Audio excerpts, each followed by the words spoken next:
Bien, donc merci d'être venu au Toit commun à Lens. C'est une première pour nous de profiter de ce superbe local. Et on, on ouvre notre université populaire au cas, à l'affaire Georges Ibrahim Abdallah, en profitant de la présence au milieu de cette table de Christian Champiré, qui a été pendant un certain nombre d'années maire dans la ville de Grenay entre 2008 et 2023. Et qui, il y a à peine, enfin il y a un mois environ, était dans le centre pénitentiaire dans les Hautes-Pyrénées, tout au sud de la France, à Lannemezan, où, j'allais dire croupi, mais c'est pas le terme, où séjourne de manière toujours aussi dynamique et militante, mais tu nous en diras plus, Georges Ibrahim Abdallah, qui a un petit peu plus de 70 ans maintenant, puisque c'est le plus ancien prisonnier politique d'Europe, en tout cas du conflit israélo-palestinien, incontestablement, et il est en tôle en France. Hein, c'est quand même quelque chose de notable. Alors, pour interviewer Christian, qui, rappelons-le quand même, en 2012, élevait Georges Abdallah au rang de citoyen d'honneur à Grenay. Je vais me faire assister par Jacques Missiac, qui est un journaliste que certains connaissent, militant. Et d'ailleurs, l'interview qu'on va rejouer ce soir en direct existe déjà partiellement en version papier, mais ce soir, on va vous dire des tas de choses que la version papier ne révèle pas, n'est-ce pas? Je pense qu'il avait enregistré. Oui, alors moi j'ai une version papier. Alors l'objet de cette soirée, c'est d'abord d'être aux côtés de Georges Abdallah, sachant que le 19 juin, il y a une actualité importante pour lui, il aura le résultat de son énième appel. Il y en a eu une paire depuis qu'il est juridiquement libérable. Il est juridiquement libérable depuis 1999. Bon, donc on croise les doigts pour lui, même si son séjour en prison ne l'empêche pas, loin s'en faut, de continuer à être un militant de choc. Donc l'objet, c'est, vous le verrez tout à l'heure, on vous proposera de co-signer, de co-écrire un petit message qu'on lui adressera, sinon ce soir, très vite demain ou la semaine prochaine, qui recevra donc dans le centre pénitentiaire des Hautes-Pyrénées. Je vous en ferai lecture tout à l'heure, mais je me rends compte en fait, en discutant avec les uns et les autres, que même en étant des militants, la plupart d'entre nous engagés, on connaît quand même assez mal le dossier Abdallah. Et l'objectif de cette soirée, c'est quand même qu'on soit, en sortant de cette salle, un peu tous au niveau d'une information un peu plus complète. Donc pour le présenter rapidement, dans un premier temps, je vous disais que c'est le plus ancien prisonnier, alors l'un des plus anciens prisonniers politiques en Europe. Je dis bien politique parce que vous allez voir que le dossier juridique est assez fin, assez mince, et d'ailleurs l'affaire devrait être réglée depuis longtemps. Par contre, le dossier politique est très très très lourd, très très très épais. C'est le plus ancien, mais vous voyez quand même que si on comparait à un certain Maurice Papon, Abdallah, plus de 40 ans de prison, Maurice Papon, 3 ans. Excusez du peu, Maurice Papon était quand même accusé de complicité de crimes contre l'humanité, puisqu'il a déporté des centaines même plus de 1600 familles juives à Drancy, et donc 3 ans pour Papon, un procès très tardif, très long. Abdallah, il a eu droit à 4 jours de procès, c'était plié en 4 jours, une procédure de justice exceptionnelle. Bon, donc 2 poids, 2 mesures. C'est le plus ancien, mais ce n'est pas le seul. Des prisonniers politiques, notamment attachés à la cause palestinienne, on en compte un paquet. Le gros des troupes étant, vous vous en doutez, dans les geôles israéliennes.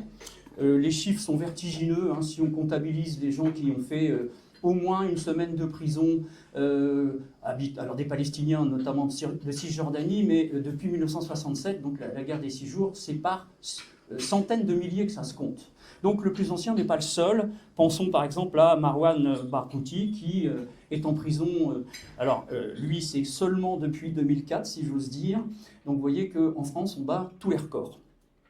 On va profiter donc de votre présence pour vous soumettre un texte, une lettre qu'on va lui envoyer. Donc au nom de cette assemblée, vous mettrez un petit message, une simple signature, enfin selon votre inspiration. Cette lettre, je vais vous la lire, mais par les temps qui courent, je prends quand même quelques précautions avant d'en faire lecture. Je précise donc que l'Université populaire Che Guevara, donc, qui organise la réunion de ce soir, évidemment déplore toutes les victimes du conflit, ou de la guerre, devrait-on dire, israélo-palestinienne, et qu'on n'a pas de difficulté, absolument pas, à condamner tous les crimes de guerre et les crimes contre l'humanité. Mais vous voyez bien que la balance pèse plutôt d'un côté que de l'autre. Néanmoins, une fois qu'on a dit ça, on ne fait pas remonter ce conflit au 7 octobre 2023, ce qui serait quand même d'une terrible hypocrisie, puisque si on veut y comprendre quelque chose, il faut au moins remonter jusqu'à la Nakba en 1948, par exemple, le moment où l'ONU va officialiser les deux États. Enfin, il n'y en a qu'un seul qui existera, mais donc on est en 48. Et en fait, il faut même remonter au-delà. Le foyer, enfin, l'autorisation d'un foyer israélien en Palestine, ça remonte à 1917, puisque c'est sous mandat britannique. Et finalement, le projet sioniste tel qu'il est conçu au départ, dans un esprit assez colonialiste, eh bien, ça remonte à la fin du 19e. Donc en fait, l'histoire est beaucoup plus longue que nos médias semblent le dire. Évidemment, ce n'est pas seulement les 20 derniers mois, même si l'histoire s'est accélérée dramatiquement, tragiquement, et que, évidemment, tout ça va être au cœur de nos échanges de ce soir. J'ajouterai qu'il n'est pas question non plus, tout en condamnant les crimes de guerre et en déplorant les victimes, quel que soit leur camp d'Israéliens ou Palestiniens, mais il ne s'agit pas de renvoyer dos à dos l'occupant et l'occupé, ceux qui sont des colons et ceux qui vivent dans des camps de réfugiés, en Cisjordanie par exemple, ou au Liban. Ce qui va nous intéresser aujourd'hui, ce sont les camps, évidemment, qui sont au Liban depuis 1948, mais aussi après 1967, ces camps vont se remplir. Il ne s'agit pas donc de renvoyer dos à dos ceux qui se battent avec l'armée la plus moderne, l'une des plus modernes, et ceux qui, intifada après intifada, se battent en jetant des pierres. Et puis, évidemment, parler de Georges Ibrahim Abdallah sans évoquer la cause palestinienne, ça serait un contresens absolu, puisque toute son existence tourne autour de ce centre de gravité, et que la cause palestinienne, aujourd'hui, si on n'en parle pas, alors que Gaza est sur la voie d'être exterminée telles que vont les choses, c'est notre humanité là qui est en jeu. C'est-à-dire que ne pas parler de ça, ne pas se préoccuper de ça serait une complicité inexcusable. Voilà, alors je vais donc vous faire lecture de ce texte que nous mettrons ensuite à circuler dans la salle, on posera quelque part, et bien sûr vous pourrez y ajouter votre griffe. Lettre à Georges Ibrahim Abdallah, Lens le 6 juin 2025. L'Université populaire Che Guevara, réunie à Lens au toit commun, adresse ces messages de solidarité au pluriel, puisque vous allez y participer, à notre camarade Georges, à l'occasion du témoignage apporté par Christian Champiré de retour de Lannemezan. Donc l'adresse, Monsieur Ibrahim Abdallah, donc il y a son matricule 2388 A 221, centre pénitentiaire de Lannemezan, 204 rue des Saligues, boîte postale 70 166 65 307 Lannemezan.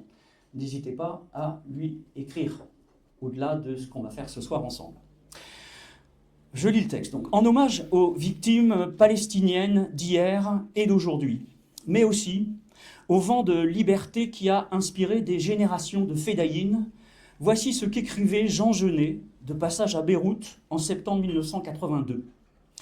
Il découvre le camp de Shatila, après 3 jours de massacre, et des milliers de victimes civiles, commis par les milices libanaises, sous les yeux et avec la complicité de l'armée israélienne. Voilà ce qu'écrit Jean Genet. Le texte d'une trentaine de pages s'appelle « 4 heures à Shatila ». J'avais passé 4 heures à Shatila. Il restait dans ma mémoire environ 40 cadavres. Tous, je dis bien tous, avaient été torturés, probablement dans l'ivresse, dans les chants, les rires, l'odeur de la poudre et déjà de la charogne. Mais avant de décrire ce terrifiant spectacle, les premières lignes donc, de Jean Genet, de ce saisissant témoignage célèbre, et c'est ça qu'il faut avoir à l'esprit ce soir, la résistance palestinienne dans les montagnes de Jaresh et d'Al-Jnoun, en Jordanie, avant de se réfugier au Liban en 1971. Alors là, c'est un très beau texte qu'on va dédier à Georges. L'air du temps, la couleur du ciel, de la terre et des arbres, on pourra les dire, mais jamais faire sentir la légèreté, la légère ébriété, la démarche au-dessus de la poussière, l'éclat des yeux, la transparence des rapports non seulement entre fédayines, mais entre eux et les chefs. Tous, sous les arbres, étaient frémissants, rieurs, émerveillés par une vie si nouvelle pour tous. Et dans ces frémissements, quelque chose d'étrangement fixe, aux aguets, protégé, réservé comme quelqu'un qui prie sans rien dire. Tout était à tous. Voilà, tout n'est pas encore tout à fait à tous, mais merci à Georges d'y croire encore. Ce soir à Lens, il n'est pas tout seul. Liberté pour Georges Ibrahim Abdallah.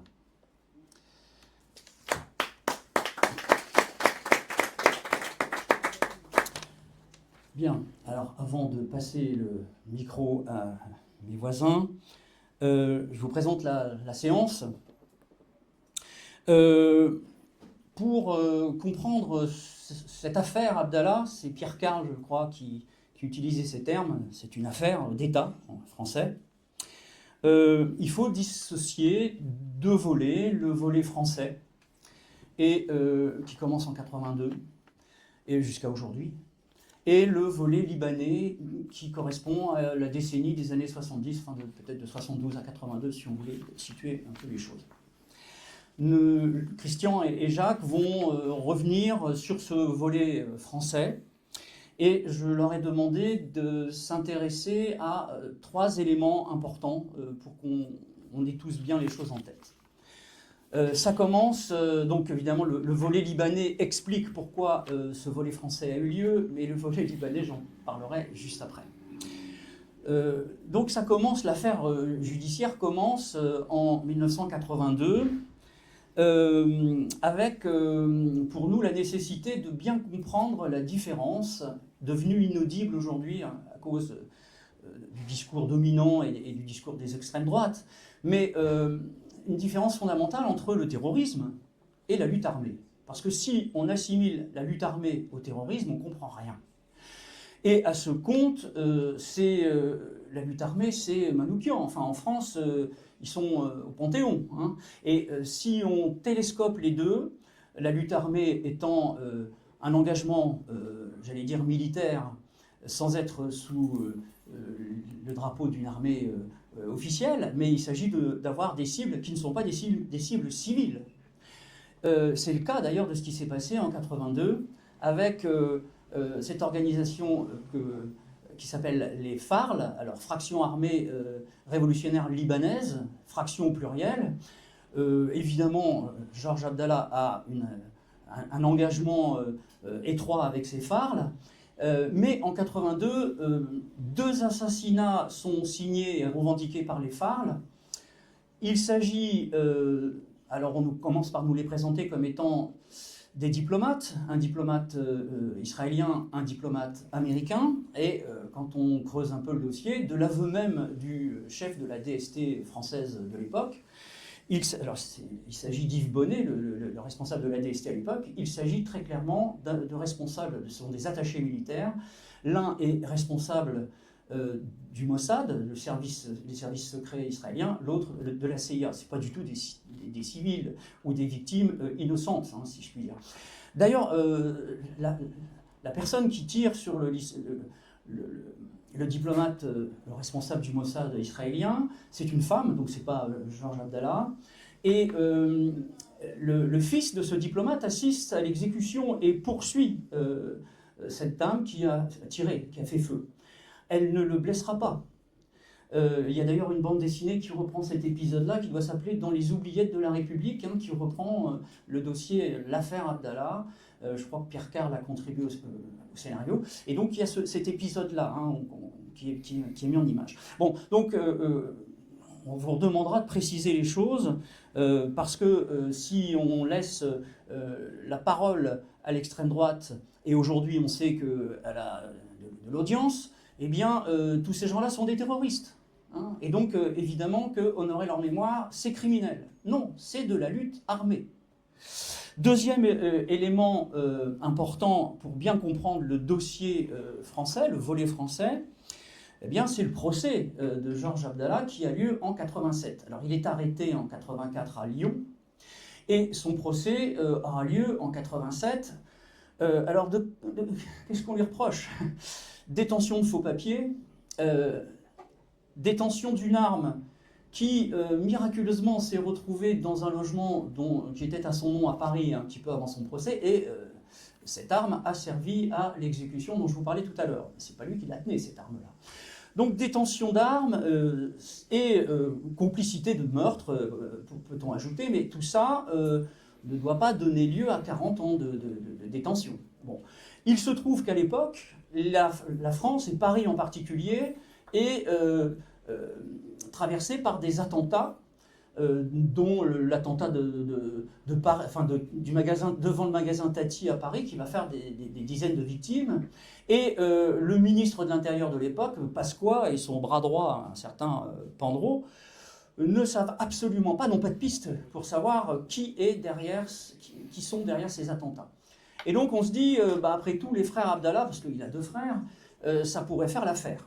Et Pandro avouera ensuite que, comme on n'avait pas de piste, on s'est dit que ça ne pouvait pas faire de tort d'accuser les frères Abdallah. Alors les frères Abdallah étaient censés, pendant la journée, répondre à la presse au Liban, et la nuit, venir avec des fusées à Paris pour mener des attentats. C'était complètement délirant. On sait, alors, son procès a lieu dans ce cadre-là, et la presse de l'époque accable la filière Abdallah, un journal qui fait référence encore aujourd'hui, mais qui à l'époque avait encore plus de poids, qui s'appelle Le Monde, et notamment Edoui Plenel en particulier, vont accabler Abdallah en 86 et même en 87, au moment du procès.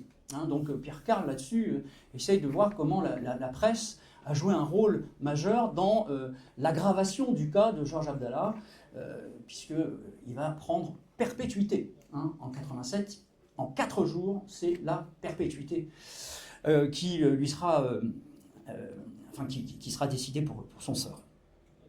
Bon, donc, voilà, deuxième volet, c'est ce procès qui se joue dans des circonstances. Alors, on saura par la suite que derrière ces attentats qui vont... alors là, pour le coup, on peut parler de terrorisme, parce que ce n'est pas du tout de la lutte armée, il s'agit de prendre pour cible des civils. C'est pas du tout Georges Abdallah, bien sûr, c'est pas les frères Abdallah, mais c'est une filière liée au Hezbollah qui n'existe que fraîchement. En gros, le Hezbollah, donc libanais, pro-iranien, c'est 1982, c'est-à-dire l'invasion, une invasion déterminante par Israël du Liban. Hein, donc le Hezbollah revendiquera par la suite ces actes de terrorisme, mais ça n'a rien à voir avec le Liban et ça n'a rien à voir avec la Palestine, puisqu'il s'agit de faire payer à la France son soutien à l'Irak dans un conflit entre l'Irak et l'Iran. Je vais accélérer un petit peu, excusez-moi. Troisième point, eh bien c'est à partir de 99, donc les appels se suivent, et puis c'est...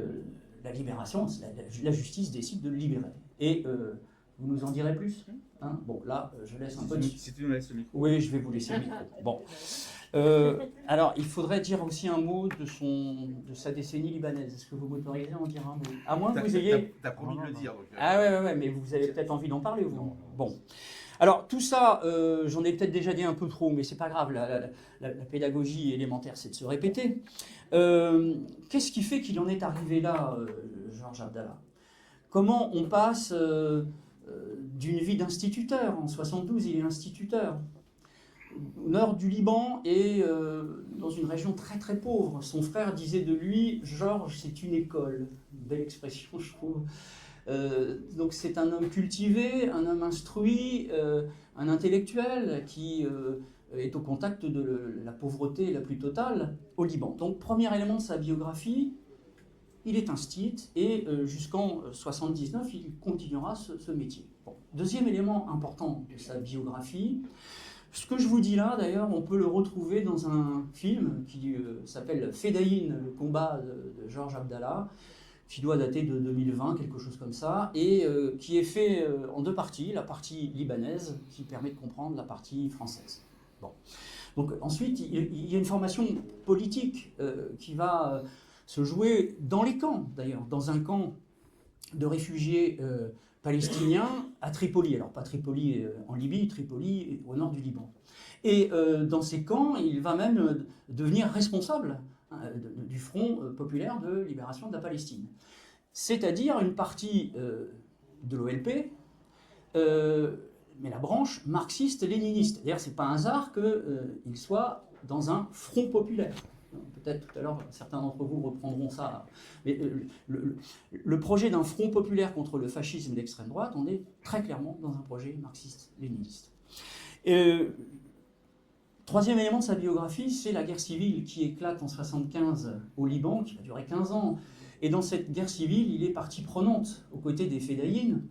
Il vit donc dans un camp, je vous disais, et cette guerre civile va permettre de comprendre comment une conscience de classe se construit, puisque cette guerre civile nous a été vendue en Europe comme étant un conflit confessionnel entre les musulmans et les chrétiens maronites. Bon, mais en fait, derrière, on se rend compte que c'est un conflit droite-gauche, que c'est un conflit social, c'est une lutte des classes. Et quand on interrogeait les Fedayeen sur leur ennemi, ils ne disaient pas que c'était les chrétiens maronites, ils disaient qu'ils s'en prenaient à la bourgeoisie, quoi. Donc, voilà. Donc, alors cette période-là va en plus être très riche de manipulation de la part d'Israël, qui va, à partir un petit peu avant 78, alors tout ça est documenté, mais je passe, commanditer des attentats.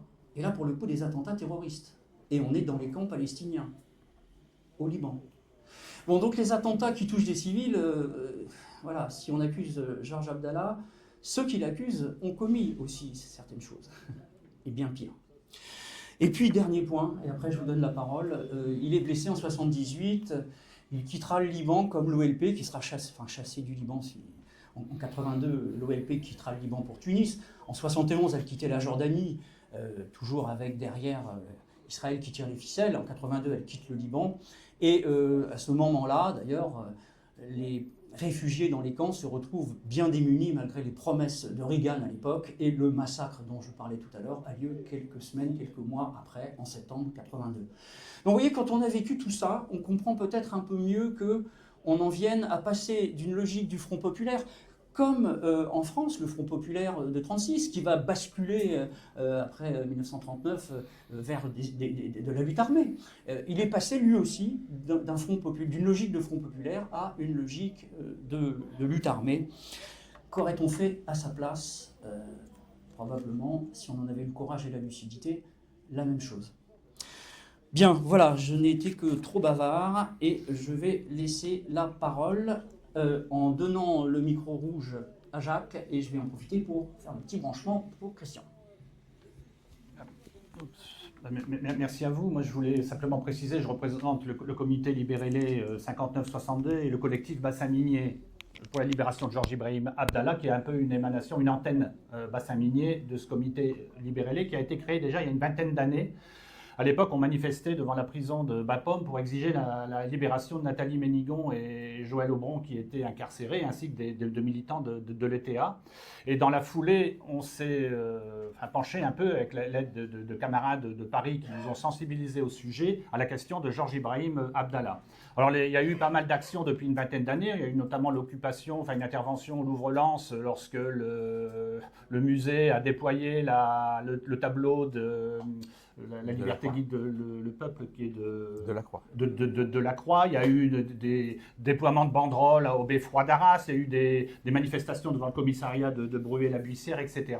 Et l'un dans l'autre, André Delcourt, qui était maire communiste de Calonne-Ricoire, qui avait accepté très tôt d'exiger la libération des prisonniers d'Action Directe, a tout de suite embrayé sur Georges Ibrahim Abdallah, ou très vite embrayé, et en 2012, printemps 2012, il est élevé au rang de citoyen d'honneur. C'est assez rare, qu'une municipalité, élève non seulement un étranger considéré comme terroriste, militant communiste, au rang de citoyen d'honneur. Et Christian Champiré et son conseil municipal d'alors nous avaient fait le plaisir d'embrayer sur ce titre. Une troisième commune l'avait fait, c'est Bagnolet. Finalement, à Bagnolet, sur, je crois, c'est insistance, revendication de la LICRA, il me semble, ou du CRIF, mais ça doit être la LICRA, le préfet avait annulé la décision au tribunal, enfin, le tribunal administratif avait annulé la décision. À Calonne-Ricoire et à Grenay, ils n'ont jamais osé.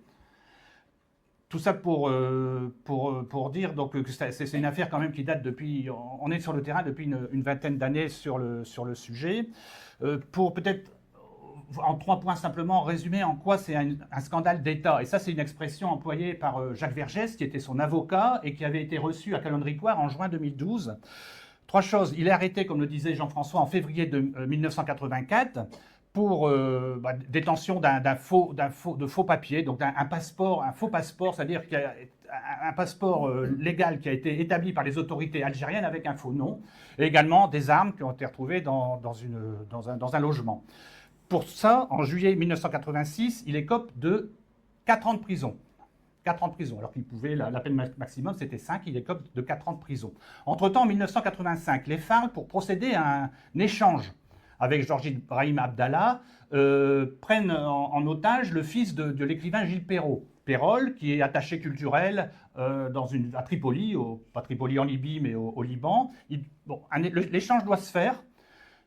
Perrol est libéré par les FARC et au dernier moment, l'État français maintient Georges Ibrahim Abdallah, on est en 85, en prison, sous prétexte qu'ils auraient retrouvé, comme le disait Jean-François, l'arme qui aurait servi alors je ne dis pas l'assassinat, je dis à la mise hors d'état de nuire du diplomate israélien qui est un dirigeant du Mossad sur le territoire français en avril 1982. Donc on retrouve opportunément, alors que Georges est en prison, une arme dans sa cage qui aurait servi à l'assassinat de Barsi Matov. Donc on requalifie ce qui est un simple délit pour lequel il va prendre 4 ans de prison, on le requalifie en crime. Et là, en 1987, il est condamné. Alors là, le problème, c'est qu'il est condamné à la perpétuité, libérable en 99, au bout de 15 ans, mais l'avocat général ne réclame que 10 années de prison. Et finalement, il écope de perpétuité. Voilà ça c'est le 3e scandale, après l'échange qui n'a pas eu lieu. Le 4e scandale, ce qu'on n'a pas signalé, c'est que son avocat était avait été retourné par la DST, par les services secrets français. Donc tout ce que Abdallah lui livrait, ça venait dans la besace des services secrets français. Et cet avocat n'a eu que 3 ans de suspension. Le procès aurait pu être rejoué, il ne l'a pas été. Ensuite, on évoquera peut-être dans la discussion les interventions, notamment des États-Unis. Dès 1986, Reagan intervient pour demander le maintien en détention à perpétuité de Georges Ibrahim Abdallah. Alors Christian, l'élève et le conseil municipal de Grenay l'élève au titre de citoyen d'honneur en 2012. On peut poser la question, comment est né l'intérêt pour Georges Ibrahim Abdallah? Merci Jacques. Alors, moi je représente rien. Juste moi. On te donne enfin la parole. L'intérêt pour Georges, alors d'abord sur les attentats de Paris, comme je te l'ai déjà expliqué, j'étais étudiant à Nanterre et le soir où le général est assassiné par Action Directe, Michel et moi, on est dans ce quartier en train de déposer mon mémoire de maîtrise avec beaucoup de retard. Et finalement, on rentre à la CTU, on apprend que à quelques dizaines de mètres où on est passé, Action Directe a agi. Donc évidemment, et on est dans le contexte encore en région parisienne au moment des attentats de 1986. Donc c'est quelque chose qui a fait partie de notre quotidien, de notre vie. Et donc on a suivi de loin l'évolution de la situation. Quand tu vas à la fête de l'UMA, tu as régulièrement quand même des images, des photos de Georges Abdallah. Donc au moment où les militants d'Action Directe sont libérés, moi je pense que lui aussi, puisqu'il était condamné à perpétuité, mais avec une peine incompressible de 15 ans, puisqu'il est la première personne à avoir été jugée par le tribunal antiterroriste, qui est vraiment créé à cette occasion-là. Et donc j'avais en allant à la fête de l'humain, on voyait de temps en temps. Et puis, c'est toi qui nous a alertés. Et puis, la décision du conseil municipal de Calandricourt et d'André Delcourt qui m'appelait Bilout, qui m'avait adopté, puisque comme je ne suis pas du bassin minier, moi j'ai la chance quand même d'avoir eu des tas de gens qui m'ont adopté, qui m'ont pris dans leurs bras pour m'expliquer un peu la vie.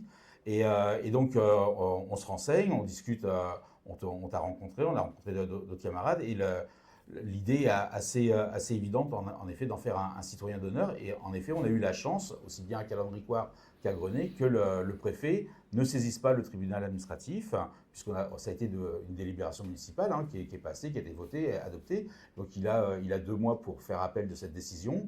Le préfet de l'époque n'a pas jugé nécessaire de faire appel, et donc il est devenu citoyen d'honneur de la ville.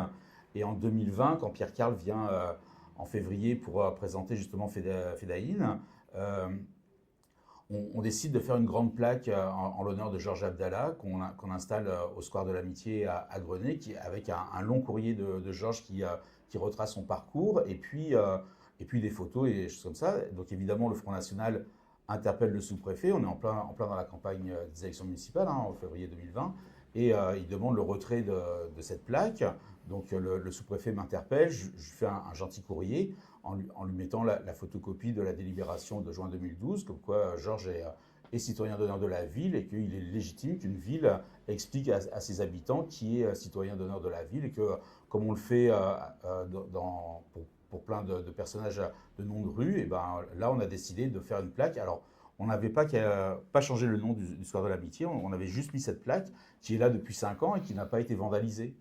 Elle a vieilli, le temps fait son outrage, mais elle est restée intacte et personne n'a osé l'abîmer. On a fait aussi plein d'actions. Tu es venu à de nombreuses reprises. À la fin du mois d'octobre, on célèbre l'incarcération de Georges pour demander sa libération. On a vu Suzanne Lemançois à de nombreuses reprises. On a vu Dominique Grange et Jacques Tardy venir présenter Putain de guerre et présenter son dessin sur la libération de Georges. J'ai écrit à de nombreuses reprises au président de la République, aux différents ministres concernés pour demander la libération de Georges, en particulier en 2013, quand le tribunal décide qu'il est libérable, qu'on peut le mettre en liberté, mais qu'il faut que le ministère de l'Intérieur signe un arrêté ministériel d'expulsion. Donc évidemment, j'écris à Manuel Valls, qui partout se répandait dans la presse, quoi il fallait expulser les délinquants étrangers, et qu'il signerait tous les arrêtés ministériels d'expulsion nécessaires pour le faire.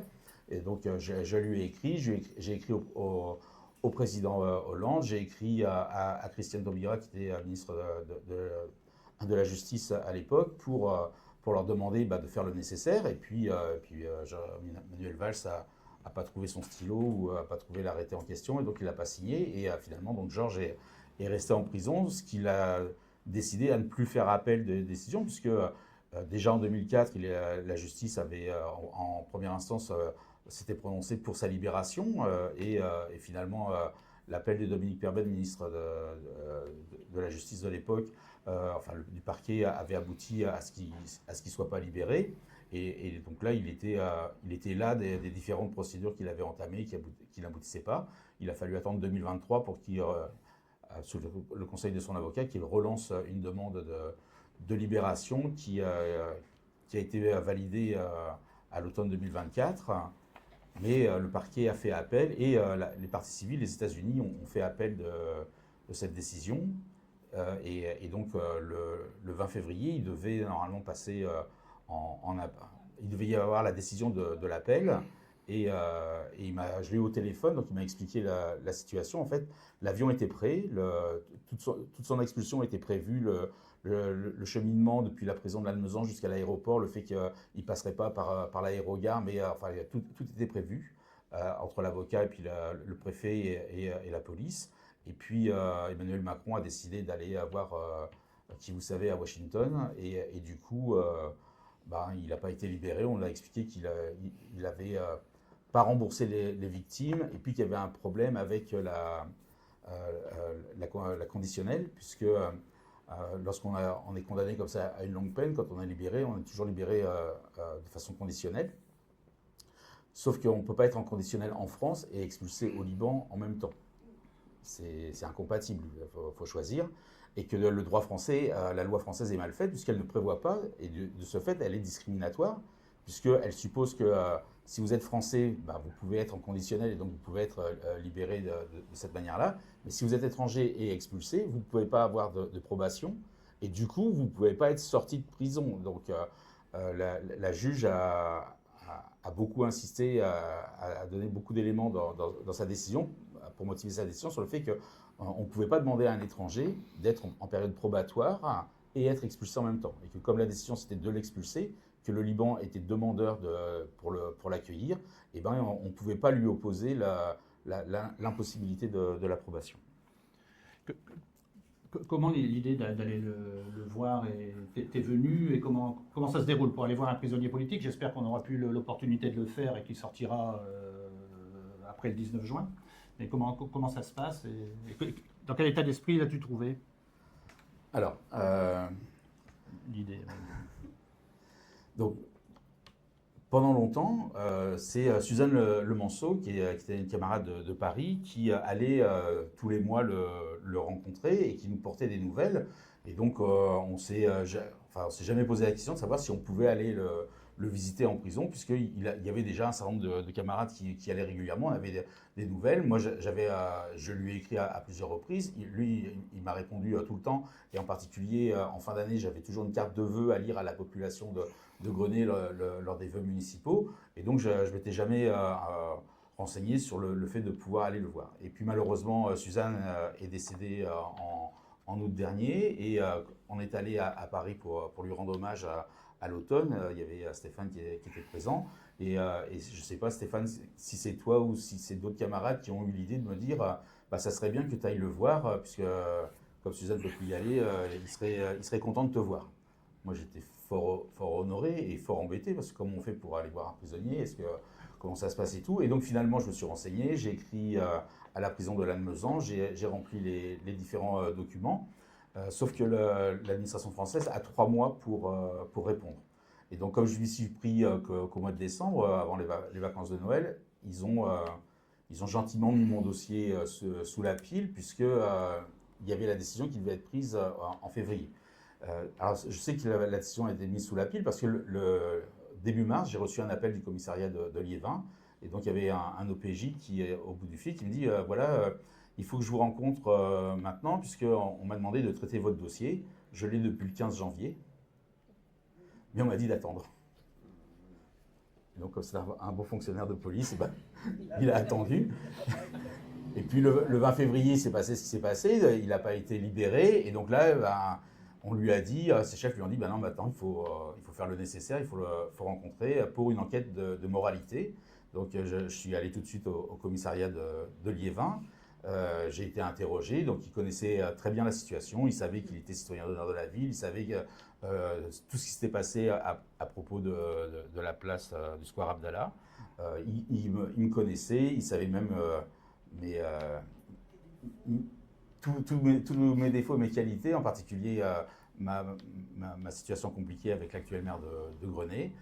On a eu un échange cordial, poli, et finalement il m'a dit, parce que quand on n'est pas de la famille, on n'a pas de légitimité à aller rencontrer un prisonnier. Donc c'est pour ça qu'ils font cette enquête de moralité. Et donc comme j'ai expliqué que c'était les camarades qui m'avaient demandé, il a mis un avis favorable, il m'a fait signer un papier que je n'ai pas eu le droit de relire et dont je n'ai pas eu le droit d'avoir de copie, mais qui a été suffisant, puisque 2 semaines après, j'ai reçu un appel de Daniel Larigola, un camarade communiste de Tarbes, qui est en contact étroit avec Georges Abdallah. Georges lui avait téléphoné pour lui dire que j'avais mon droit de visite, puisque là, en prison, ils sont au courant avant que moi j'ai reçu le papier de l'administration française. Ça doit être le service de la Poste qui est un peu trop lent. En tous les cas, j'ai appelé tout de suite la prison de Lannemezan pour fixer la date du parloir. Ils m'ont répondu que le mois d'avril, c'était déjà complet et que donc je pourrais le voir qu'en mai. Et donc j'ai proposé le mardi 6 mai. Elle m'a dit non, le mardi, il fait son sport, il n'est pas disponible. Donc le mercredi 7, c'est bon. Donc Daniel m'avait expliqué qu'il fallait réserver toute la journée, puisque le parloir, c'est de 8h30 à 11h30 et de 14h30 à 17h30. Donc j'avais réservé toute la journée, et puis donc voilà comment ça s'est passé. Moi, ce que je regrette vraiment dans cette histoire, c'est que tous les élus nationaux, députés et sénateurs, ont un droit de visite permanent en prison. Ils peuvent aller visiter pour voir. Alors, je le sais d'autant plus que je connais Dominique Simoneau, qui est l'actuelle, alors je ne retiens jamais son titre, contrôleuse des lieux de privation de liberté, qui défraye régulièrement la chronique. Donc j'ai connu avec Norbert Gilmé et avec Christiane Taubira au moment de la réhabilitation des grévistes de 1948. Et donc elle m'a expliqué qu'en effet, c'est important que les députés et les sénateurs aillent voir ce qui se passe dans les prisons plutôt que de pérorer sur BFM TV ou ailleurs sur le fait qu'on peut s'amuser en prison, et que les élus communistes soient aussi peu nombreux. Daniel m'a expliqué qu'il n'y a que André Chassaigne qui est passé, mais parce qu'il était en vacances dans le coin et qu'ils l'ont kidnappé, ils l'ont obligé en fait à aller voir Georges, parce que sinon de lui-même il n'aurait pas trouvé le chemin de la prison de Lannemezan. Alors c'est vrai que la prison de Lannemezan elle est bien cachée, la ville n'en est pas fière, et il faut avoir envie d'y aller. Justement, en fait, le seul député du Pas-de-Calais de l'époque, en 2012, je crois, 2012-2013, c'est Serge Janquin, qui avait été élu dans Brouésie, qui avait également rendu visite à Christian. Tu avais, chaque année, il y a à Georges, à Georges, pardon. Pas encore à Christian. Pas encore. On va faire un échange. Mais tu étais allé chaque année à des rassemblements, enfin depuis un certain nombre d'années, au mois d'octobre, pour l'anniversaire de son... Alors, donc tu étais rendu cet automne, oui. Et là tu as l'impression que c'est pas le Club Med, le centre pénitentiaire, ça t'a donné une toute autre impression apparemment. Alors, une fois on avait prêté un véhicule de la ville pour aller là-bas, mais j'avais pas pris le temps d'y aller. Il y a des camarades qui étaient allés, mais là, comme je suis maintenant retraité de l'éducation nationale, j'ai un peu plus de temps, donc lors des vacances de la Toussaint avec Michel, on est descendu à Lannemezan. On a fait la visite de la ville, enfin on est parti de la gare avec cet immense hôtel abandonné, fermé et tout. C'était il faisait gris, c'était assez triste. Et puis en s'approchant de la prison, il y a une voie de chemin de fer qui passe à côté. On a vu les manifestants se précipiter pour prendre des pierres du ballast. Donc on s'est dit, qu'est-ce qui se passe? Et puis on est arrivé devant cette prison. Alors la prison de Lannemezan, elle est entourée par un grillage, mais il y a des miradors dans les quatre coins, et il y a des murs de béton qui sont pleins. Il n'y a aucune visibilité. On voit pas du tout la prison. C'est pas, enfin ça fait vraiment peur. Et d'un seul coup, on a vu tous les manifestants avec leurs pierres tapées sur la grille pour signaler leur présence, et pour montrer aux prisonniers, parce que du coup, on voit pas, mais on entend. Et donc les prisonniers racontent que c'est important quand il y a des manifestants comme ça, parce qu'en plus, en fonction du volume de bruit, ils savent s'il y a un petit peu, moyennement ou beaucoup de manifestants. Et donc cette année, il y avait beaucoup de manifestants pour Georges, et ça a été très très impressionnant, cet univers qui était vraiment fermé. En plus, il y avait pas mal de gendarmes qui étaient présents, et c'était un lieu vraiment très très inhospitalier où on sentait, enfin moi j'étais très, très mal à l'aise de ce lieu. Et là, quand on y est arrivé avec ma fille le 7 mai, il y avait eu du soleil, la porte était ouverte, de la grande grille, la porte était ouverte, et les gens vaquaient, entraient, sortaient. Enfin, c'était pas du tout le même contexte. Tu le vois, quelle est ta première impression quand tu le rencontres au parloir? J'avoue que j'avais mal dormi, me demandant comment ça allait se passer. Enfin, et puis, donc, on rentre dans la prison, on donne ses cartes d'identité, on a un casier pour mettre tous ses effets personnels, mais j'avais tout laissé à ma fille, les téléphones portables, les clés, puisqu'on a le droit de rien avoir sur soi. Et puis on passe un sas comme à l'aéroport pour contrôler qu'on n'a vraiment rien sur soi. Et puis ensuite on nous amène au parloir. Alors au parloir, c'est les seuls ce long mur qu'il y avait, c'est le seul endroit où il y avait des briques de verre, cathédrale épais, mais ça donne très très peu de lumière. Et donc on est dans une toute petite pièce qui fait 4 mètres carrés, avec une petite table en plastique au milieu, il y a 3 chaises, et on s'est retrouvé là. Donc il est arrivé, tout de suite, il nous a sauté dessus, il nous a embrassés comme si on se connaissait depuis toujours. Et puis il a commencé à parler et les 3 heures sont passées extrêmement vite du matin parce qu'il s'intéresse à plein de choses, il te parle de plein de trucs, il t'informe sur des tas de choses. Évidemment, on avait amené des chouquettes. Il dit « Ah non, je peux pas, je fais la grève de la faim ». Comment ça, tu fais la grève de la faim? Oui, il y a des camarades communistes turcs qui sont en Turquie qui font la grève de la faim. Et donc aujourd'hui, j'aurais dit que je faisais la grève de la faim pour leur dire qu'il ne faut pas faire la grève de la faim. Je dis, tu parles du PKK? Il me dit, non, non, pas du PKK, mais de communistes turcs. Donc tu apprends par Georges qu'en effet, dans les prisons turques, il y a encore des communistes qui sont en lutte, en grève de la faim, alors que... même dans la presse la mieux informée, je n'ai pas trouvé cette information-là. Donc on a quelqu'un quand même qui est avide de savoir plein de choses et qui te parle, qui t'interroge, qui te questionne et qui est au courant de plein de trucs. Vous avez évoqué apparemment des tas de sujets, hein, que ce soit de l'Union soviétique dans l'entre-deux-guerres, des sujets aussi philosophiques. Oui, ouais, alors j'aurais bien aimé avoir les connaissances de mes camarades philosophes, parce qu'il m'a parlé de gens que je ne connaissais pas, j'ai eu honte. Lui, ce qui l'intéressait sur la philosophie, c'était la place de l'homme et de l'objet. Savoir qui était le sujet de l'autre, est-ce que c'était vraiment l'objet qui était le sujet de l'homme ou au contraire dans notre société, n'était-ce pas les hommes qui devenaient les sujets, les esclaves des objets, des machines. Et donc je vais avouer mon très peu de culture philosophique et mon incapacité à répondre à de telles questions.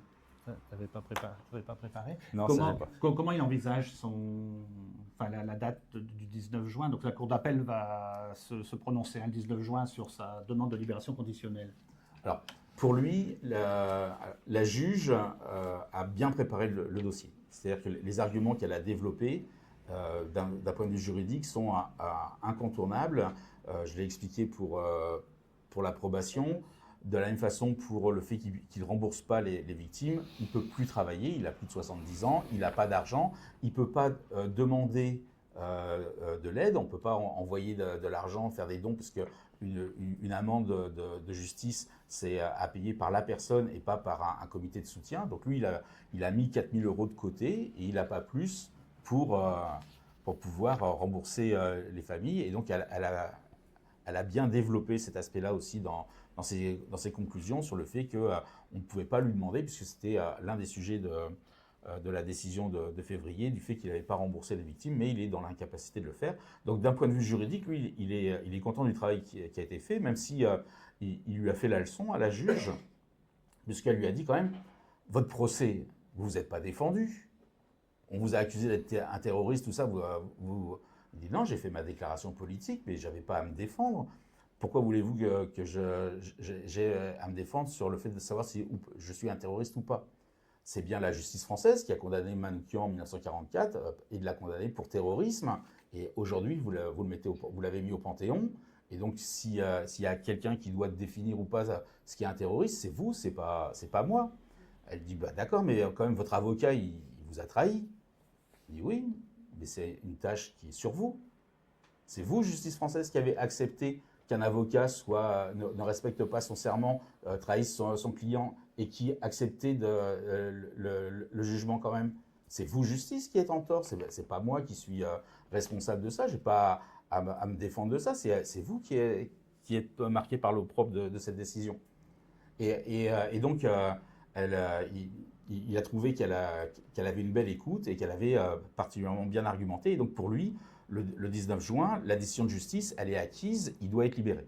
Mais il sait que s'il est en prison encore aujourd'hui, ce n'est pas juste sur des problèmes de justice, des problèmes juridiques. Il sait que c'est une décision d'abord politique et qu'il peut y avoir des revers, tout un tas de trucs qui fassent qu'il y ait une décision politique qui lui soit contraire. Il espère quand même que, comme Emmanuel Macron veut annoncer un État palestinien, ça fera plus de boucan que la libération de Georges Abdallah, et que donc il aura plus, sa libération sera plus un objet d'enjeu en juin. Mais pour lui, il s'attend à être libéré, mais aussi il s'attend à pouvoir rester en prison si s'il y a une décision politique qui lui est contraire.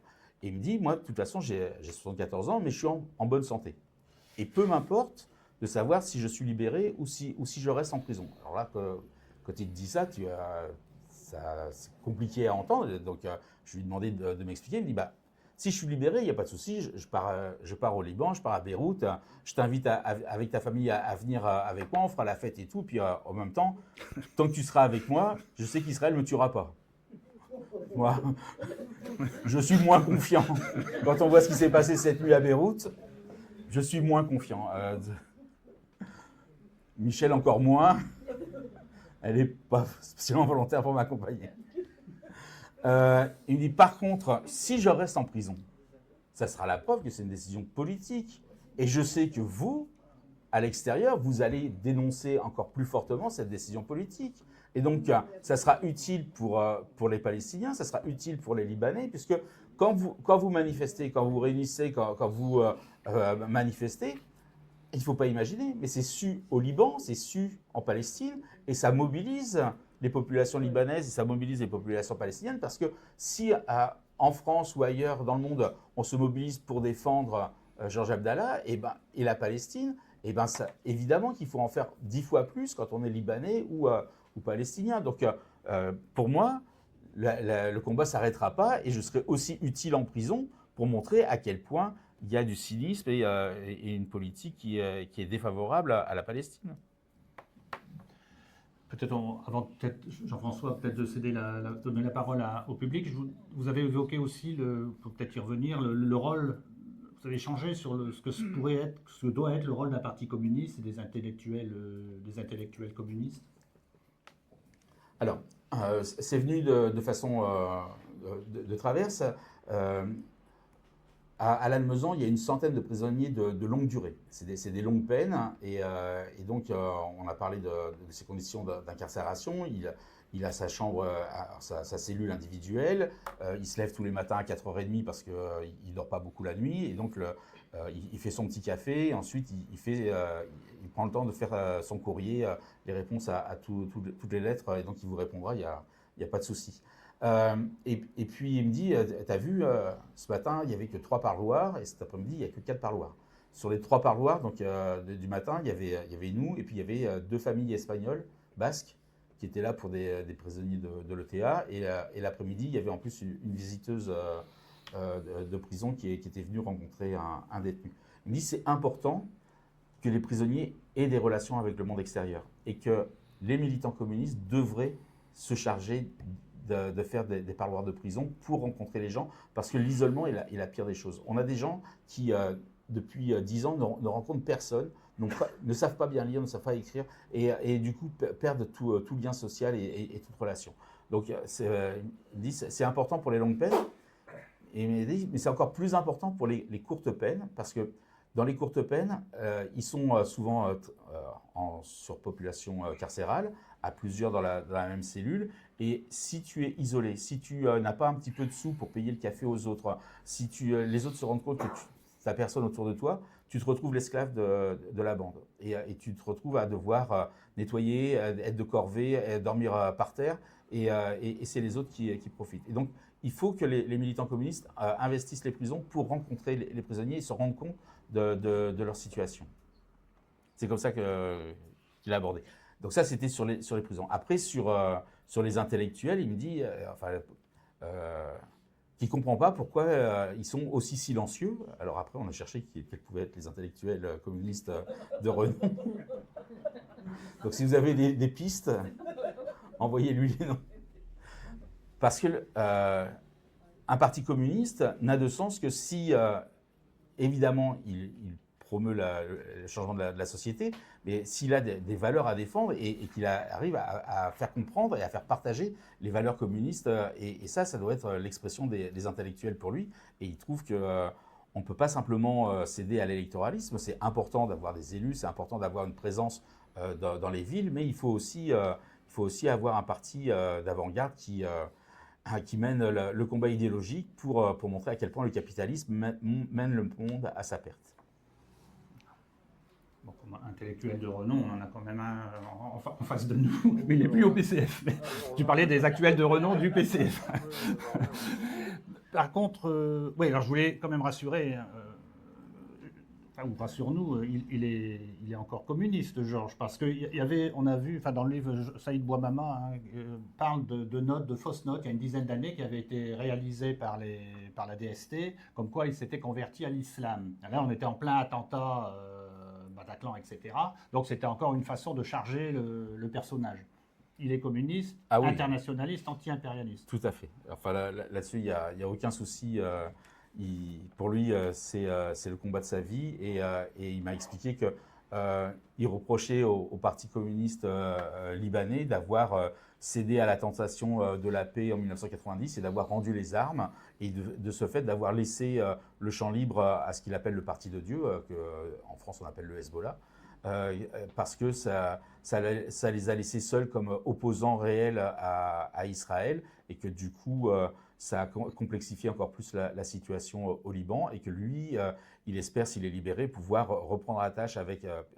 il a déjà des contacts, mais pouvoir être réellement plus utile à faire se rencontrer les communautés, qu'elles soient sunnites, qu'elles soient communistes et qu'elles soient chiites, puisque il m'a réexpliqué que le Hezbollah, c'est le représentant des chiites et que les chiites sont la communauté la plus nombreuse, alors la minorité la plus nombreuse, mais du Liban, et qu'on ne peut pas faire comme si les chiites n'existaient pas au Liban, que ils sont chez eux, et que évidemment Israël ne pourra pas se débarrasser des chiites, donc ne pourra pas se débarrasser du Hezbollah comme ça, simplement en faisant quelques attentats.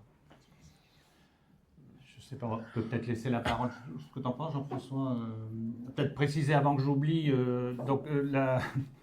La tournée mondiale de Christian a été entamée il y a 3 jours à Saint-Lenoble.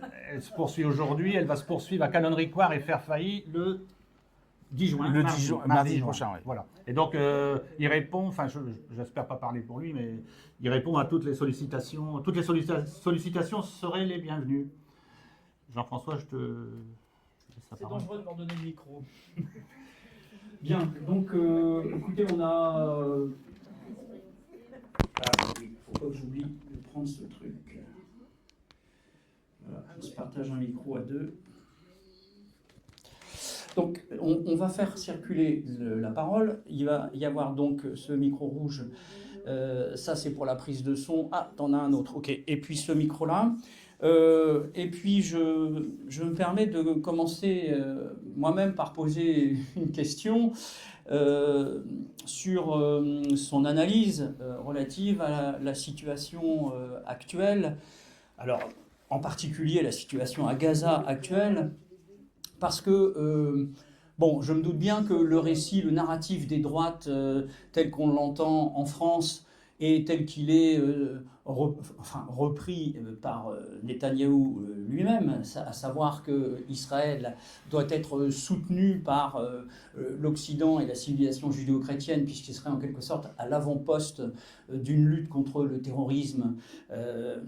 Ça c'est la thèse évidemment que défendent les droites. Je dis les droites, mais voilà, elles ont le même discours.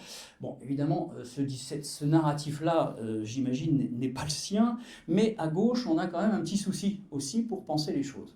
Et j'ouvre le débat là-dessus. C'est une question que je pose à nos invités pour savoir si éventuellement ils en ont discuté, Christian, avec Georges Abdallah, mais le débat peut aussi se déployer entre nous.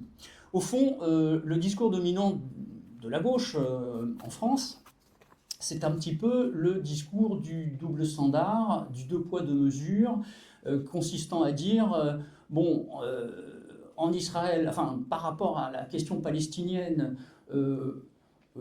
on n'est vraiment pas dans l'Occident. L'Europe n'est pas du tout dans le bon camp, puisqu'on soutient, alors un petit peu moins maintenant, on a commencé par soutenir inconditionnellement Netanyahou juste après ce qui s'est passé le 7 octobre.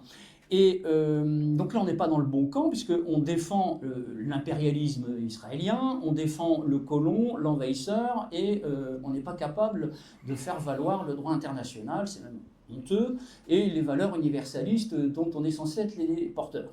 Alors qu'en Ukraine, au contraire, là, on est dans le bon camp, puisqu'il s'agit de faire front avec les Ukrainiens contre l'impérialisme russe.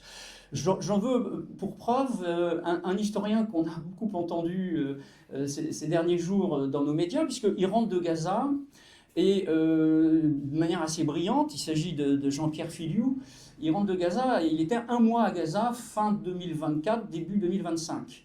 Et il a écrit ce livre qui mérite notre attention, qui s'appelle « Un historien à Gaza », c'était en mai 2025, donc c'est tout frais. Donc, alors, la thèse de cet historien, il se balade avec un sweatshirt aux couleurs de l'Ukraine, avec le texte « Fight like Ukrainians ». Donc là, vous voyez bien qu'on est... Il est dans cette logique qui consiste à dire on s'est trompé de camp en Palestine, par contre, on est dans le bon camp en Europe. Alors, c'est sur cette question-là que je voudrais savoir quelle est la position de Georges Abdallah, parce qu'il y a peut-être un autre narratif, un autre récit que la gauche européenne, française pourrait défendre. Je le formule ici à titre d'hypothèse. Mais avant de tourner la page de Jean-Pierre Filiou, c'est très instructif ce qu'il nous raconte de ce qu'il a vu à Gaza. Il était dans les bagages de Médecins sans frontières. D'abord, il nous rappelle que c'est pire que la Nakba et qu'on a dépassé les 100 000 morts, puisqu'on ne compte pas les corps qui sont ensevelis. Donc évidemment que c'est au moins le double de ce qu'on nous annonce, sans parler des morts indirectes liées à la famine ou au manque de soins. Il ajoute que sur les hôpitaux qui étaient censés être des refuges du Hamas, il a été témoin de falsification de preuves. Et là, il accuse l'armée israélienne d'avoir falsifié des preuves pour détruire ces hôpitaux qui, quelquefois, doivent être évacués en un quart d'heure. Bon, les Palestiniens passent leur temps à évacuer des zones. La Palestine, c'est 40 km de long sur 10 de large, quoi. Donc c'est comme si on partait ce soir pour aller à Lille. Et puis demain, on revient de Lille à pied, bien sûr, avec nos enfants, nos anciens et le peu de bagages qu'on a. C'est ça, la vie des Palestiniens dans un champ de mines et de ruines. Il a même été témoin d'une utilisation par l'armée israélienne d'hôpitaux à Gaza. Elle fait ce dont elle accuse le Hamas. Enfin, une autre information intéressante, il a vu les pillards qui détroussent les convois d'aide humanitaire. Et le discours officiel d'Israël, c'est de dire c'est des pillards à la solde du Hamas. Il dit c'est pas vrai. Leurs camps sont contigus au camp militaire israélien. Ils sont armés par les Israéliens. Ils ont les horaires de passage, les trajets. Ils sont à la solde d'Israël. Bon, enfin voilà, c'est des témoignages très intéressants quand même de quelqu'un qui rentre tout juste de Gaza, parce qu'on n'arrive pas à avoir des informations. Enfin, il y a un blocus total, puisque les journalistes se font assassiner. Par contre, il a là aussi raison, me semble-t-il, de faire le lien avec ce qui se passe en Ukraine. Mais est-ce que c'est la bonne hypothèse? Et j'en propose une autre.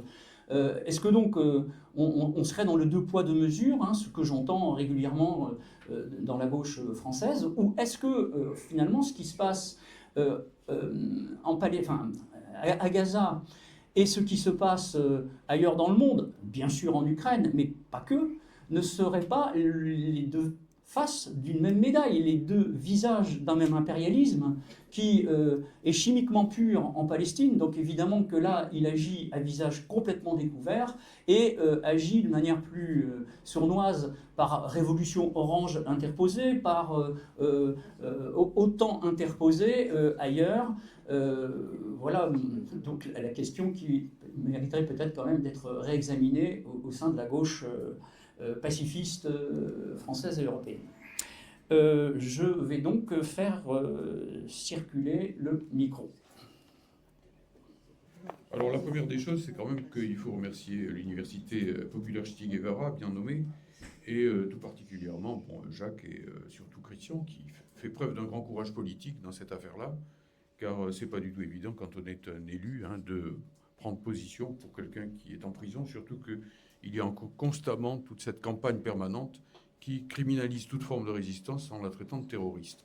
Donc c'est courageux et ça mérite en soi, je pense, quand même des applaudissements même, je pense. parce que je trouve que c'est pas normal. Tu as dit beaucoup de choses qui prouvent ton courage personnel. Et je trouve que, bon, quand même, bon, moi personnellement, je t'applaudis. Première chose.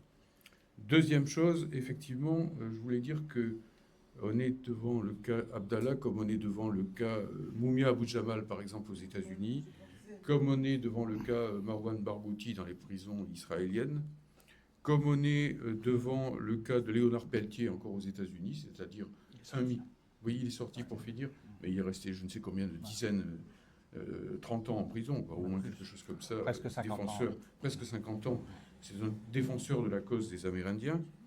Et aussi, je vous le signale, c'est pas politiquement correct de dire ça, mais je crèverais de honte si je ne le disais pas, comme le cas des frères Kononovitch, actuellement en Ukraine, qui sont les deux dirigeants de la jeunesse communiste ukrainienne.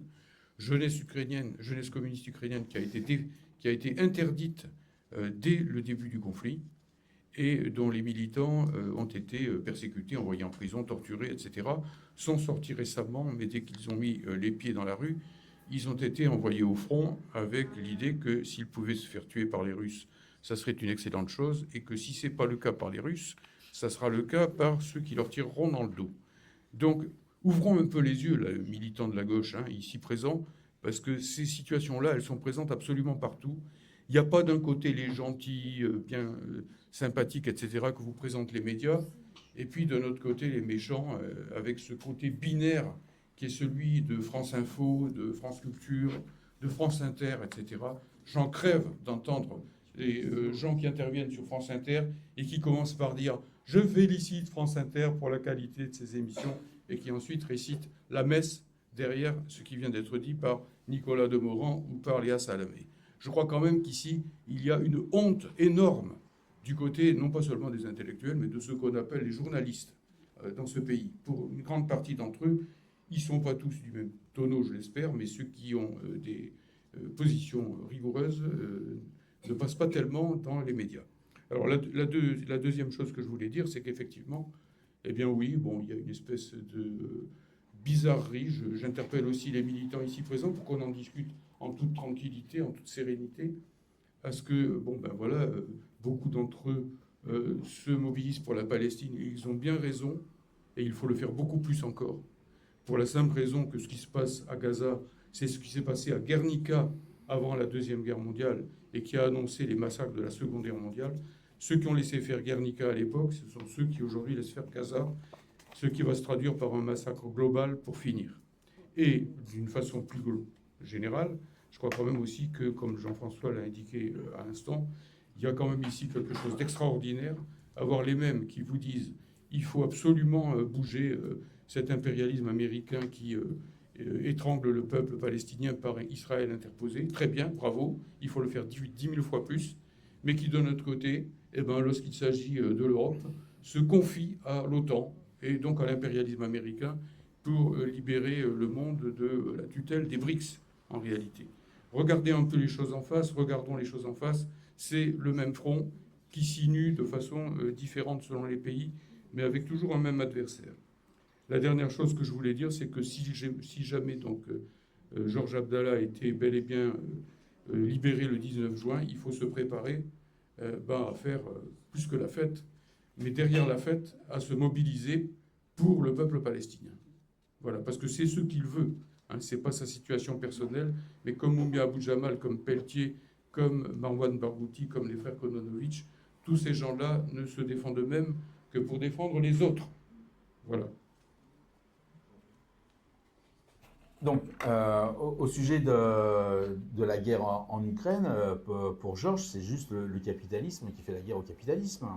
C'est deux puissances impérialistes, les États-Unis d'un côté, la Russie de l'autre, et c'est pas du tout l'idée d'un agresseur et d'un agressé. Enfin, c'est le monde capitaliste qui utilise la guerre pour faire avancer ses pions, ses objectifs et sa conception du monde. Donc là-dessus, il n'est pas du tout sur les positions qu'on peut entendre à France Inter ou ailleurs.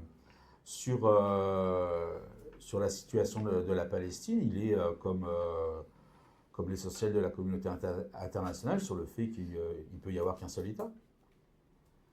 que le mythe des deux États, c'est un mythe occidental qui a été façonné par les Britanniques et les Américains et les Français en 1947, avec l'idée qu'on allait pouvoir partager, mais qu'on a reconnu finalement qu'un seul État et tout. Pour lui, il est clair que la seule solution, c'est l'unité enfin, de la Palestine. Et là-dessus, c'est la position largement reconnue par de très très nombreux pays. C'était la position c'est la position de l'Afrique du Sud, de Nelson Mandela, sur le fait qu'Israël ne peut pas pratiquer une politique d'apartheid et ne peut pas imaginer coloniser et faire vivre un pseudo-État. Alors, je sais bien qu'en France, on s'accroche à cette idée. Il y avait Le Drian ce matin à la radio, si, deux États. Enfin, c'était 93, les accords d'Oslo, on voit bien ce que ça a donné et tout. Lui, il n'est pas du tout sur cette position-là. Il rappelle qu'il y a une Palestine et qu'il se bat pour que les Palestiniens habitent la Palestine et que tous les citoyens soient traités à égalité. Il ne peut pas y avoir un État colonial et basé sur une religion qui s'imposerait aux autres. Oui, c'est ça. Lui, il est communiste, donc il n'y a pas de souci là-dessus, mais il rappelle quand même que c'est la position de la communauté internationale et que justement, c'est à nous de nous mobiliser pour que dans les pays arabes, chez les voisins d'Israël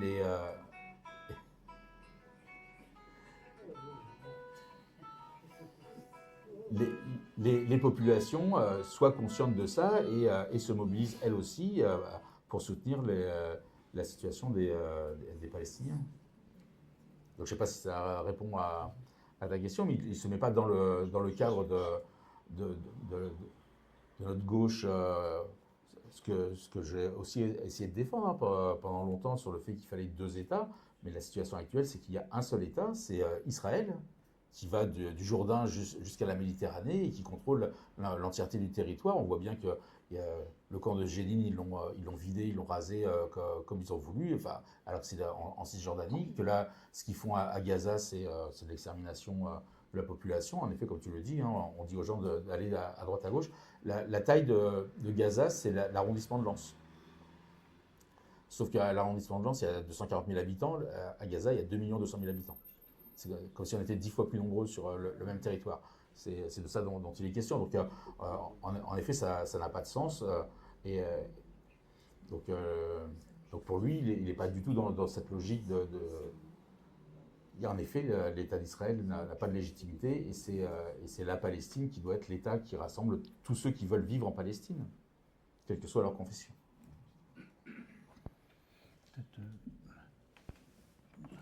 Peut-être un mot avant que j'oublie également. Il y a un documentaire qui est passé hier sur LCP que vous pourrez peut-être voir en rediffusion sur Sabra et Shatila. Sabra et Shatila, c'est septembre 1982. 42 ans après, les choses n'ont pas du tout changé. Au niveau du massacre, génocide, l'intervention israélienne, c'est 30 000 morts en 1982. Donc on n'a pas battu le record de Gaza, mais on s'y approchait. La deuxième chose, alors peut-être une anecdote sur le parallèle Ukraine-Palestine. Vous savez que dans certaines communes, même de gauche, bien intentionnées, ont mis des drapeaux ukrainiens suite à l'intervention russe en Ukraine. En Ukraine, à la demande des républiques indépendantes d'Ukraine en février 2022. Donc on s'est dit pourquoi pas demander au maire qui avait mis un drapeau ukrainien mettre un drapeau palestinien, en faisant quand même attention aux parallèles. Parce que nous on considère, le comité de la paix qu'on avait mis en place sur le Brouésie, comme tu l'as rappelé tout à l'heure Jean-François, en Palestine occupée il y a un dominé et un dominé, un dominé et un dominateur. Et Israël s'attaque à la Palestine, c'est la Palestine qui est agressée. Nous, on estimait au comité de la paix que c'était en Russie, que c'était la Russie qui était agressée par l'Ukraine et l'OTAN. Donc si on demandait un drapeau palestinien en même temps qu'un drapeau ukrainien, on pouvait peut-être laisser penser qu'on mettait sur un pied d'égalité la Palestine et l'Ukraine. Alors on a essayé de détourner ça en félicitant le maire qui avait mis un drapeau ukrainien de l'avoir mis en solidarité avec les Ukrainiens du Donbass qui étaient bombardés par le régime pro-nazi de Kiev depuis 2014. Donc là, ça légitimait quelque part, ça rendait cohérent notre démarche. On lui a demandé de mettre un drapeau palestinien et il n'a pas souhaité répondre à sollicitation. Pareil ici. Alors justement, s'il est libéré, Georges, comment il voit justement son action future au Liban, par rapport, surtout par rapport à Gaza, à la Palestine. Bien sûr, il y a d'autres problèmes aussi au Liban, mais aussi par rapport à ce problème-là. Comment lui, il va s'inscrire dans une démarche,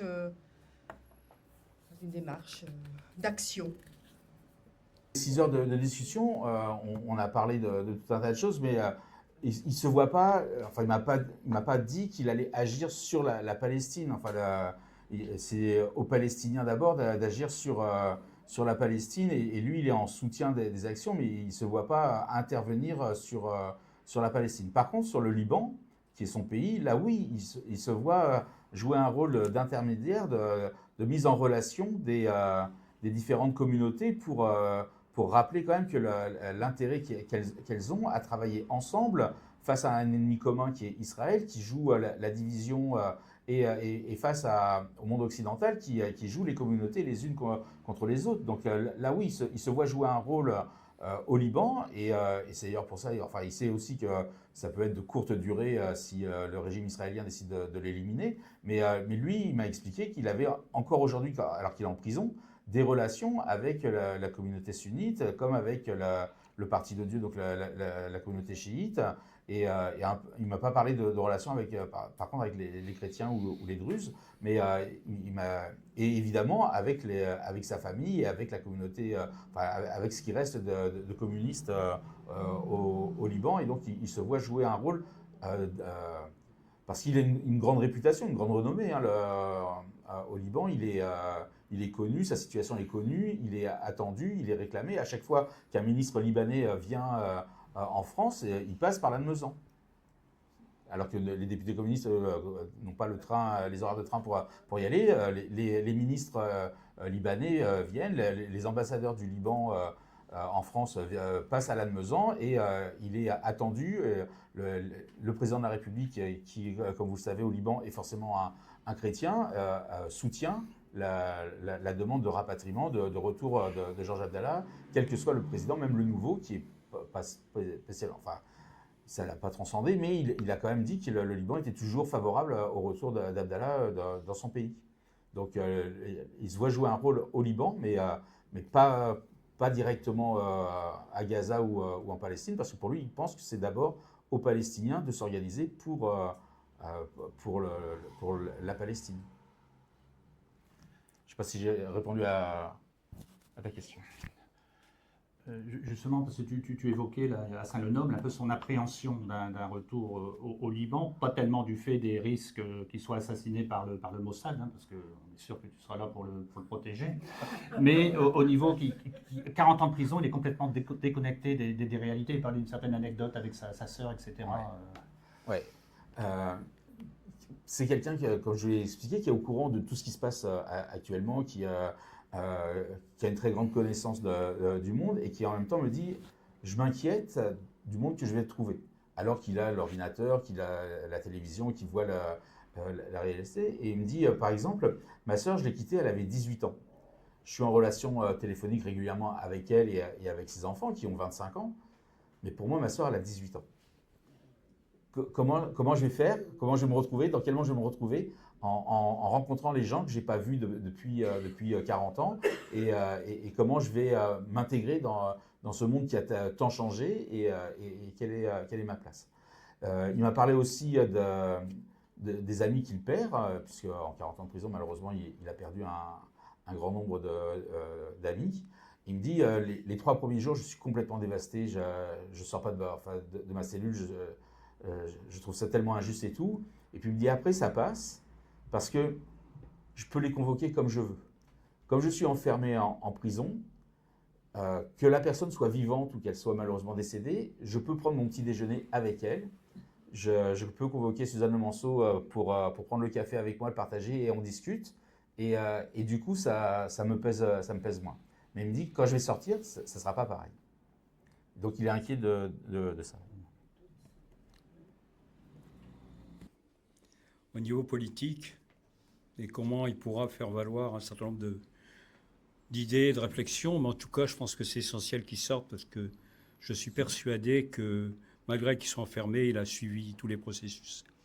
Et contrairement, malheureusement, à beaucoup de militants qui sont sur un sujet comme la Palestine mobilisés, mais qui n'ont pas la réflexion politique suffisante.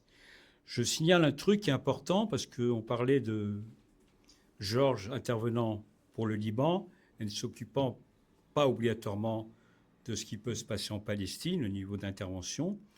Je vous signale qu'il y a des choses graves qui sont actuellement.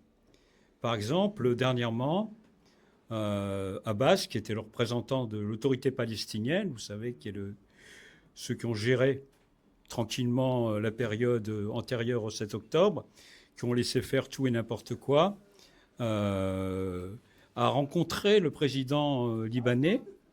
Et en fait, l'idée, c'était d'amener à désarmer dans les camps palestiniens au Liban, les Palestiniens qui, comme ça, ont encore la possibilité éventuellement de se défendre si une nouvelle intervention israélienne. C'est très grave. Parce qu'on se souvient de Sabra Shatila, on parlait de Sabra Shatila.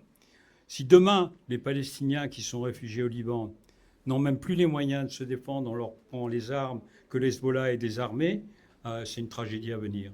Parce qu'Israël n'a pas du tout l'intention d'arrêter à Gaza. Donc moi, je pense que ça, par exemple, Georges, il doit comprendre, etc. Et il faut absolument qu'on ne se fasse pas d'illusions. On va nous ressortir dans les mois à venir, si Gaza s'apaise, une option d'un nouvel avenir pour les Palestiniens.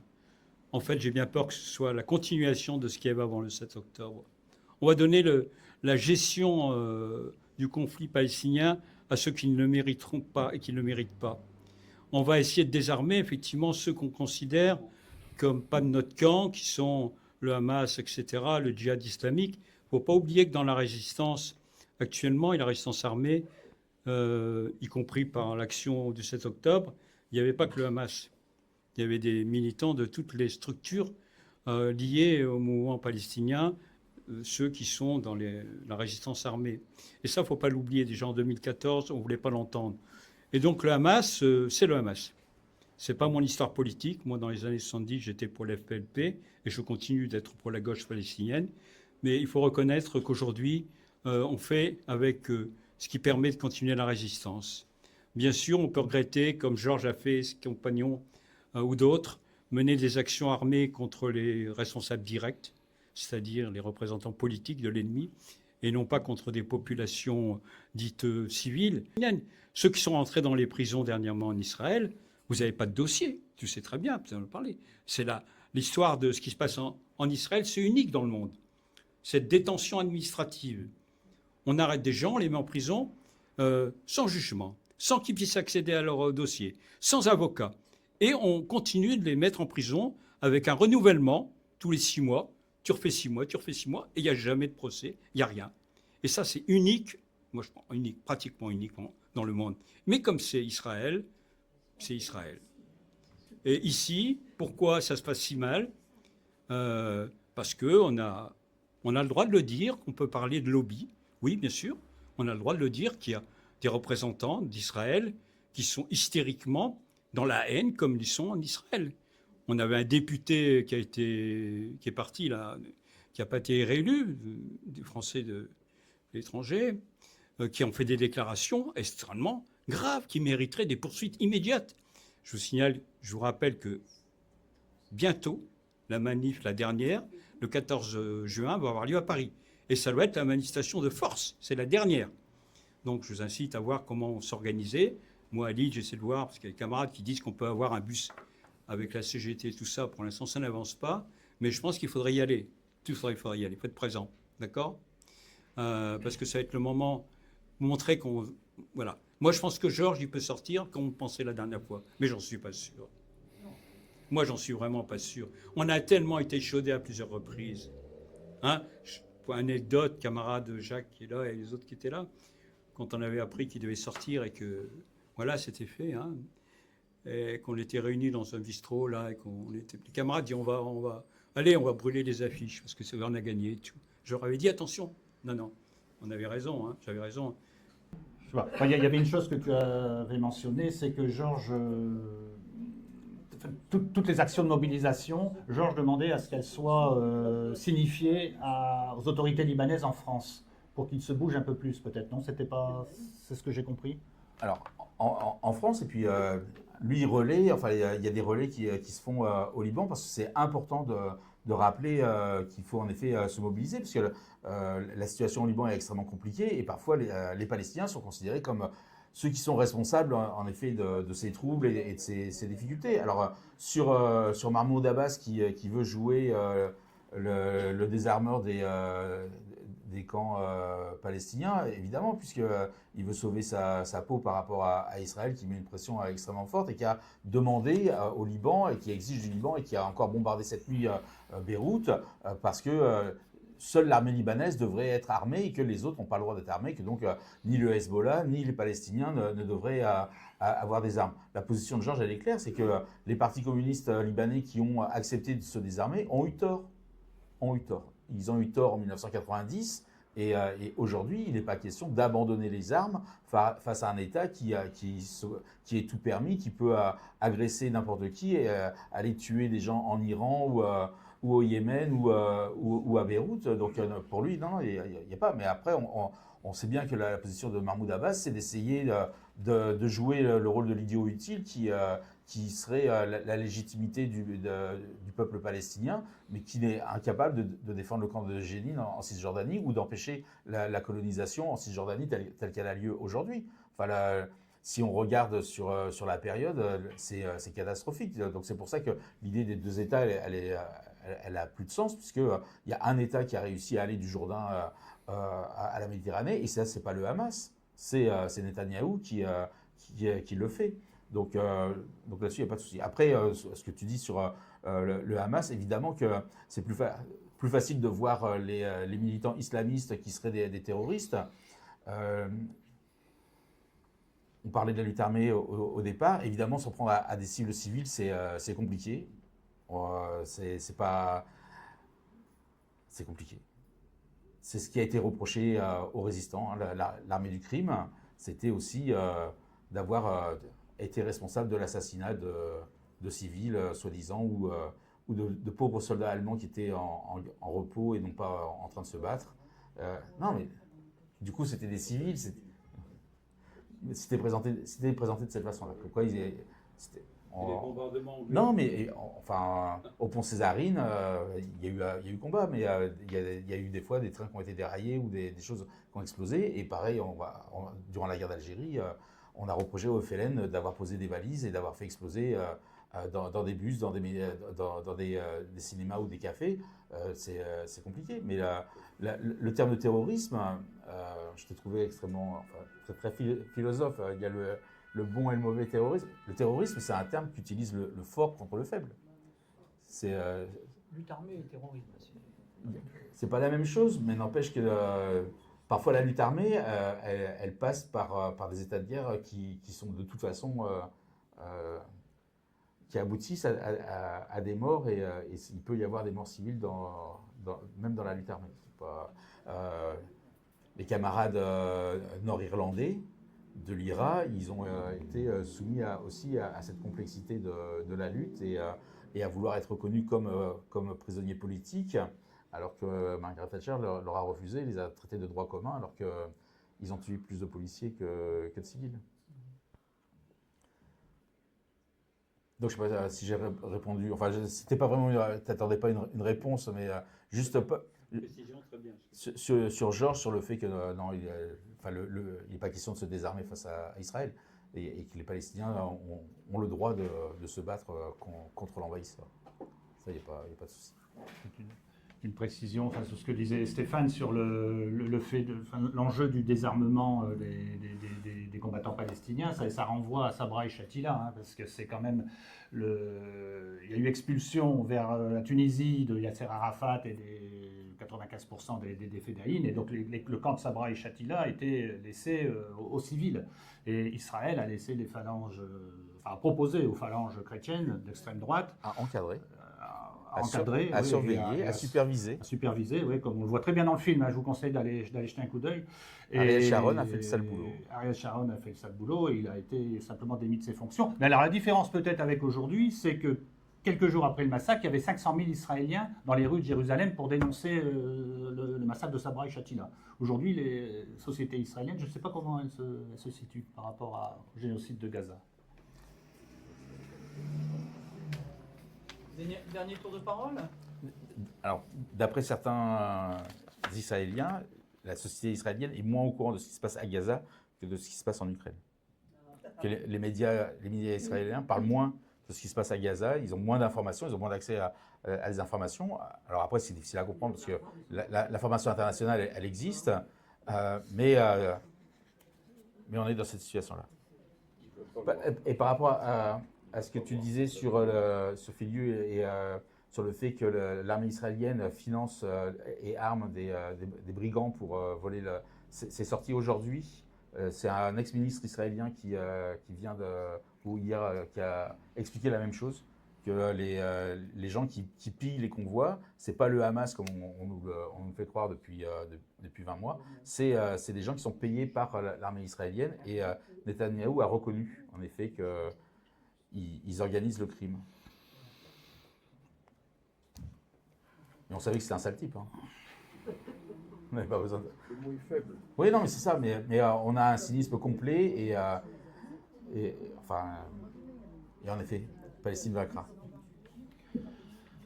Alors, je rappelle simplement, si vous avez eu peut-être l'info pour la diffuser auprès de personnes du Boésie, Christian sera au pied du chevalement Pierre Auvernay. Donc Pierre Auvernay, c'est aussi tout un symbole, à Calonne-Ricoire, hein, près de la mairie.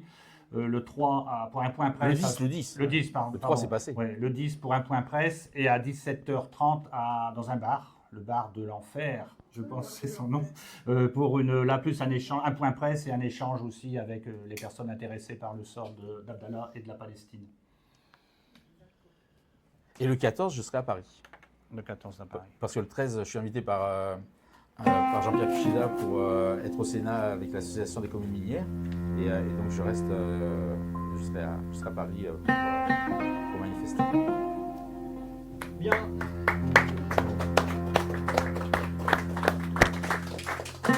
On vous propose donc des conversations plus informelles autour du bar et merci de vous être déplacés. Vous pouvez vous exprimer,